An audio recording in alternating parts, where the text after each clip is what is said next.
Hey guys, welcome back to lesson 8 of low content publishing madness, how to make mazes. This is actually going to be a pretty simple lesson.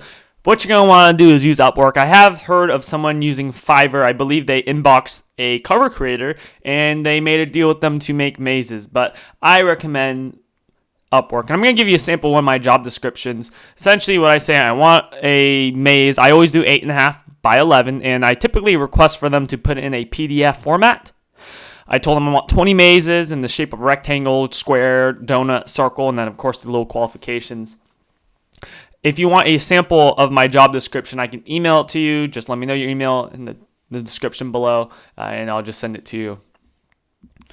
Pricing, I typically have done between $30 and $50. That is depending on how complex you want it. I have seen extremely beautiful mazes that do really well. Those, yeah, they cost between $200 and $500 to do, but they are beautiful, and it depends on what kind of quality maze you want. So, up to you. But if you want to do low end, you can get them from $30 to $50. Just make sure it's good for kids. Don't have a parent buy a kid a gift that looks terrible quality, but just know you can get them between $30 and $50. So here's some tips. I always I first look for reviews of my competitors to see if anyone posts any pictures of bad mazes or great mazes. Typically what I'll do, I'll go online and find what I think are good mazes, and I'll put that in my job description, or I'll send it to my VA, or my illustrator rather, to see whether they can make it like that.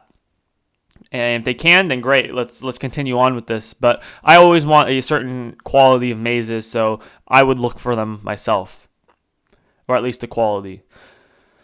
Again, look at the competitors to see how complex you want it. Oftentimes in the reviews, there'll be pictures of them.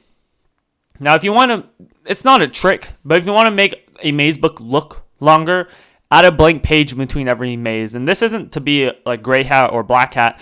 Actually, when you think about a kid, let's say it's a 9-year-old trying to do a maze, they might be pressing really hard with their pencil or pen, and that's going to bleed through to the next page. Now, if you have a maze on the back side of that, it's going to ruin the back of the maze, the other maze. So you can insert a blank page in between every single maze.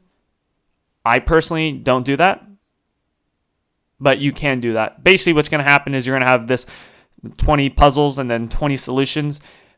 It'll turn what was going to be 40 pages into 60 pages. That's in case the customer looks at that. And the way I order my book, I always put all the puzzles, all 20 puzzles first, and I put all 20 solutions behind it. I include solutions. Some don't. It's up to you.